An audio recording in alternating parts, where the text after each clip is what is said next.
В этом году на срочную службу отправится более 2000 жителей Коми. Это на 200 больше, чем годом ранее. Всего же медицинскому обследованию подлежат почти 8500 молодых людей.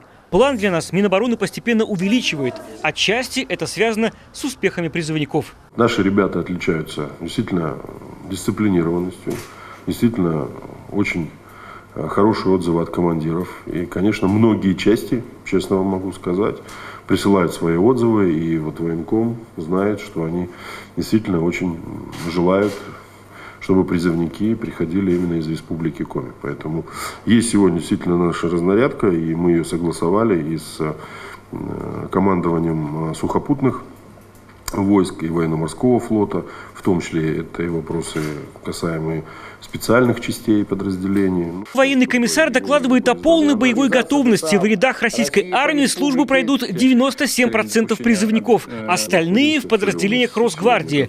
Усилит подготовку ДОСААФ. Теперь там будут обучать и будущих связистов. Для комплектования войск специалистами по ВУЗ, военным комиссариатами городов и районов республики отобрано и направлено на обучение в образовательной организации ДОСААФ России по республике 217 человек.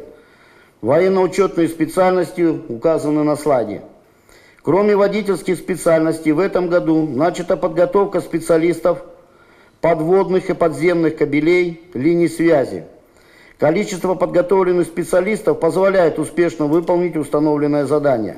Как традиционно ложка дегтя – злостные уклонисты. Министерство внутренних дел уже включилось в розыск, однако сделать это далеко не всегда просто. Отсюда поручение – создать рабочую группу для установления местонахождения лиц, не явившихся на комиссии. По итогам 9 месяцев зарегистрировано 20 преступлений, 328 статьи Уголовного кодекса, и из них 12 направлены в суд и 8 прекращены по реабилитирующим основаниям. Лиц, которые находятся в розыске, не установлено. А вот цифры с мест. В Воркуте призывников 216. Больше, чем в прошлом году, почти на полсотни. Впрочем, в том, что задание будет выполнено, местный мэр не сомневается. Во всяком случае, все готово к отправке. Как и в Ухте. Там ряды пополнят 280 парней. Уверен, что вот тот темп, который был набран за последнее время, Магомед Магомедович, Ухта выполнит. В этой части не стесняйтесь, не скромничайте, поэтому я думаю, что у вас резервов достаточно, поэтому надо наращивать. Действительно, надо так, чтобы люди действительно понимали, что не просто это мероприятие, которое мы проводим с точки зрения, так сказать, формального выполнения закона, а это и почетно, и ответственно.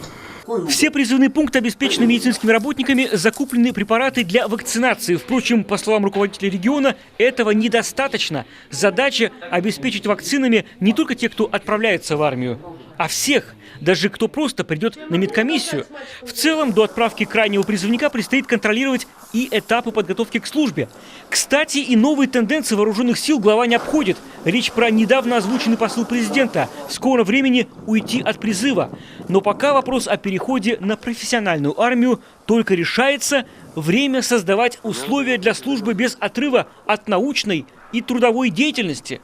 Роман Истомин, Таисия Жакова, Олег Юшков, телеканал Юрган, Сыктывкар.